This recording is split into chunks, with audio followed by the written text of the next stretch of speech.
Wacana Gubernur Daerah Khusus Jakarta akan ditunjuk Presiden yang diatur dalam RUU Daerah Kekhususan Jakarta menuai polemik di tengah akan berpindahnya ibu kota ke IKN.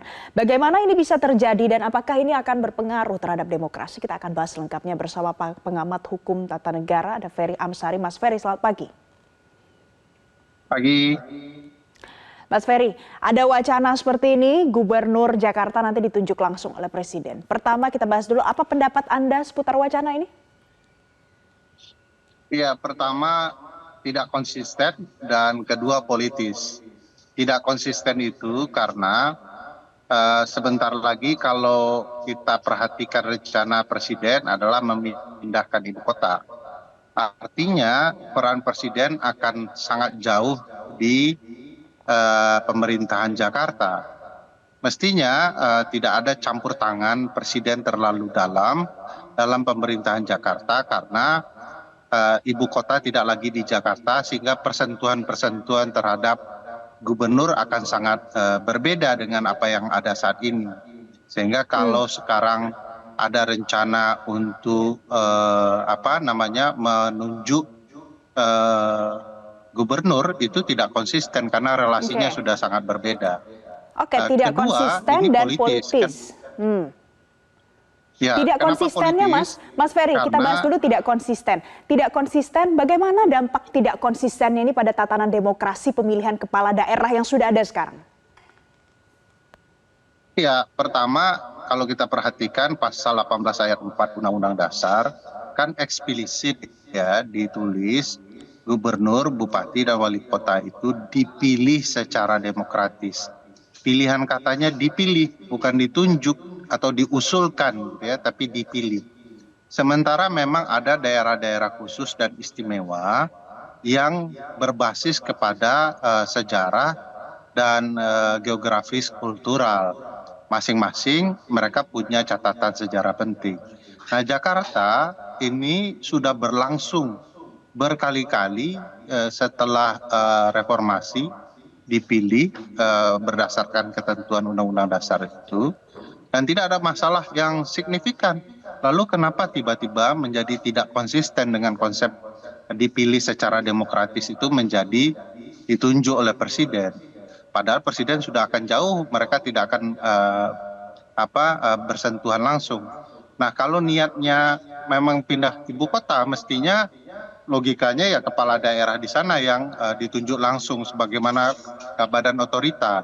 Nah, kenapa kemudian gubernur Jakarta yang dipilih langsung? Ya tebakan saya ya politis karena mau akan pemilihan di bulan September sehingga Presiden bisa menentukan banyak hal. Kalau kemudian anak Presiden memenangkan pertarungan di pemilu besok, maka dia tidak akan memilih lawannya untuk menjadi gubernur supaya tidak menimbulkan persaingan di pemilu 2029. Kalau lawannya yang menang, dia akan bisa menunjuk anaknya sebagai lawan yang tangguh di 2029. Jadi ini arahnya pasti ke sana.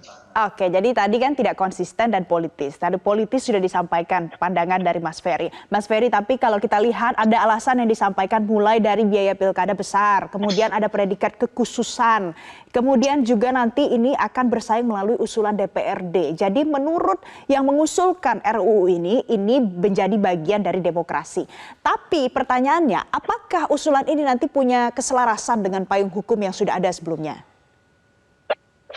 Ya, pertama kalau soal biaya, kenapa tidak pemilihan Presiden dan DPR saja yang dihapuskan? Biayanya jauh lebih besar ya. Jadi alasan biaya itu dibuat-buat, dicari-cari. Sedari awal publik sudah menolak proses pemilihan melalui perwakilan atau penunjukan langsung. Publik masih ingin menentukan daulat mereka melalui pemilihan kepala daerah.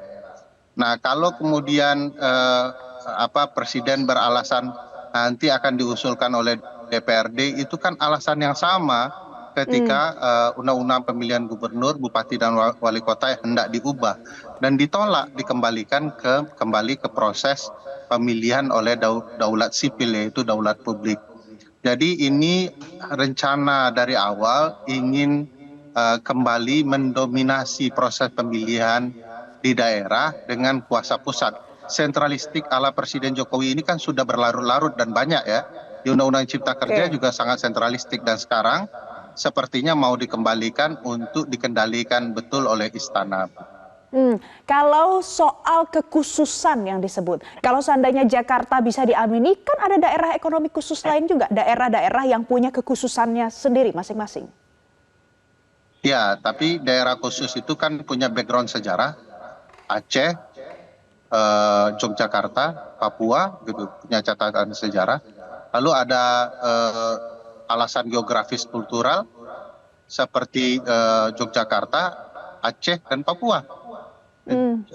Lalu geografis yang berbeda itu di Jakarta karena dia ibu kota.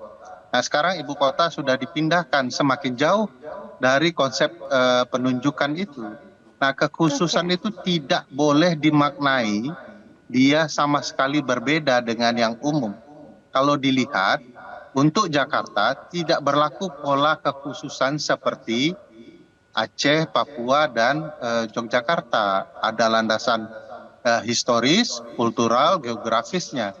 Jakarta tidak begitu, tidak ada alasan geografis, kultural, dia alasannya ibu kota, sehingga kekhususannya terkait ibu kota. Nah sekarang kekhususannya soal ekonomi. Pertanyaan besarnya, apa relevansinya kekhususan Jakarta itu dengan penunjukan kepala daerah? Tidak ada. Kalau Yogyakarta ada relevansi Oke. sejarahnya. Ini ibu Oke. kota yang ada istananya, ada kerajaannya, maka ditunjuk melalui proses yang berbeda. Oke. Aceh berbeda, alasan sejarahnya juga begitu, termasuk Papua. Jakarta tidak begitu. Jadi ini hanya dibuat-buat saja. Nah, Mas Ferry, ada lagi alasan yang disampaikan pada saat pengajuan RUU ini, kalau saat ini Jakarta punya banyak aset yang nantinya dikelola oleh pemerintah pusat. Jadi nanti pada saat sudah bukan DKI Jakarta lagi, tapi daerah khusus Jakarta, pemerintah pusat masih perlu ikut campur soal aset ini. Ini selaras tidak dengan hukum tata negara? Ya, pertama kalau soal aset itu gampang sekali itu urusan hukum administrasi negara dan keuangan negara. Aset pusat ya aset pusat, aset daerah ya aset daerah. Aset pusat yang mau diberikan ke daerah boleh gitu ya. Aset yang diserah terimakan boleh. Jadi tidak ada persoalan yang signifikan. Emang salah gitu aset Jakarta lebih banyak dari daerah lain. Apalagi Jakarta mau jadi kota ekonomi, kota bisnis, ya wajar punya aset lebih banyak. Apa yang dikhawatirkan pemerintah itu menurut saya alasan yang dicari-cari. Bukan tidak Oke. mungkin aset-aset yang ada saat ini sebagai milik pemerintah pusat tetap dipertahankan boleh. Diberikan juga boleh. Jadi bagi saya jangan terlalu dicari alasannya. Kian salah, kian malu menurut saya kalau alasan-alasan itu dibuat-buat. Apalagi ini motifnya terang benerang tujuannya politis. Menjelang September 2024 akan ada pemilihan kepala daerah. 1 bulan menjelang presiden akan lengser ke Prabon ya. Turun dari jabatannya sebagai presiden. Oke, jadi ini kalau menurut Mas Ferry ada alasan dan maksud politis di belakang RUU inisiatif dari DPR ini. Tapi Mas Ferry, kalau seandainya nanti wacana ini terus bergulir, kemudian nanti akan disahkan menjadi produk hukum, menjadi undang-undang. Kalau bisa nanti, ini bagaimana tahapannya supaya tidak melangkahi atau tidak bertentangan dengan hukum yang sudah ada sebelumnya? Ya, pertama kalau dilihat butuh analisis ilmiah yang baik soal ibu kota yang akan ditinggalkan, yaitu Jakarta. Sejauh ini saya tidak melihat ada analisa baik secara ekonomi, secara hukum yang baik soal beralihnya ibu kota, termasuk dengan keberadaan Jakarta. Bagaimana mungkin tidak ada analisa yang baik? Padahal di dalam undang-undang pembentukan peraturan perundang-undangan, sebuah undang-undang hendak dibentuk itu harus melalui kajian. Ada yang namanya ROCP dan lain-lain gitu ya, yang menganalisa satu persatu kerugian, kelebihan, keuntungan, kemanfaatan dan lain-lain. Nah sejauh ini tidak ada analisa satupun dari pembentuk undang-undang yang menurut saya bisa diakses publik dan didiskusikan secara baik. Jadi apa yang diusulkan pemerintah untuk kemudian penunjukan kepala daerah itu hampir bisa dipastikan hanya rekayasa politik ya untuk kepentingan tertentu tanpa diikuti analisa akademik ilmiah yang baik, baik untung untuk Jakarta, untung bagi Indonesia, dan untung bagi publik. Dan kalau kemudian tanpa ada kajian ini, kita sedang membangun fondasi yang tidak kokoh. Suatu waktu akan ada keributan baru dan diubah. Hemat saya, kalau memang mau buat undang-undang yang baik, penuhi dulu 3 hak publik dalam pembentukan undang-undang. 1, hak untuk menyampaikan pendapat. 2, hak untuk diterima pendapatnya. 3, hak kalau ditolak pendapatnya, maka mereka berhak mendapatkan alasan. Jadi sekarang silakan tolak saja pendapat publik soal Gubernur Jakarta harus melalui pemilihan kepala daerah, tapi berikan alasan ilmiah kepada publik kenapa itu ditolak. Tidak alasan yang dibuat-buat, padahal di daerah lain tidak berlaku demikian.